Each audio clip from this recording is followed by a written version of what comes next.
कोरापुट जिला जयपुर सहर में बालेश्वर एफएम कॉलेज छात्री सौम्याश्री विशी जीवन हारिबा घटना मिलित विरोधी दल पक्षर ओडिशा बंद डाकरा। जयपुर में कांग्रेस समेत 8टी राजनैतिक दल पक्षर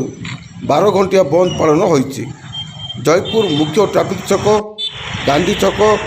26 नंबर जातीय राजपथ विजु राजनगर छकरे रास्ता अवरोध कर टेंट बांधि चौकी पकाई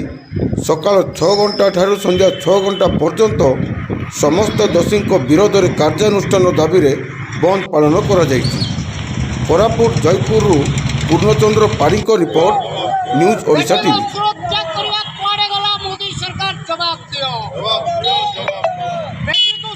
ये मोहन माझी सरकार को लज्जा लगे आज पर्यंत एमाने शासन में रहिबार नैतिक अधिकार हरइछन्ति। एमान इस्तफा दाबी करी आज मिलित वामपंथी दल कांग्रेस दल तरफ जो ओडिशा बंद डाकरा दिखाई जनसाधारण स्वतःस्फूर्त भाव में आपको समर्थन समर्थन करेंगे। कारण ये कौन दलगत राजनीति कथा नुह कि दलीय कथा नुह कि झंडा उठे दलर स्थिति जाहिर करने आंदोलन नहीं। ये जनसाधारण आंदोलन, ये ओडिशार 4.5 कोटी ओडियांकर ये आवाज रास्ता को ओह्लंतु। जो घटना मान घटी चली ओडिशा रे महिला मान अत्याचार चली, छात्री मान अत्याचार चली, दलित मान संख्यालघु मान अत्याचार चली बढ़ी बहुगुणित होती रोकवाई ये सरकार को बरखास्त करने राजरास्ता को लेकिन आंदोलन करूँ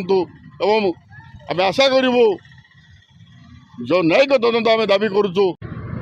आज जो राजरास्ता को ओह्लैचु, जो बालेश्वर एफएम कॉलेज रे जो घटना घटीगला तार पई आज समग्र ओडिशा बंद करचंती एवं जनसाधारण मध्यरु एई बंद डाकरा रे शामिल है सारा ओडिशा को सरकार को चेतई देचंती। जो आज बंद डाकरा दिया जाइछि समस्त माँ भौणी पई आज जो बंद डाकरा दिया जाइछि, जो सौम्यश्री जो आत्महत्या जो दाह कले ता पछरे कौन रहस्य अच्छी,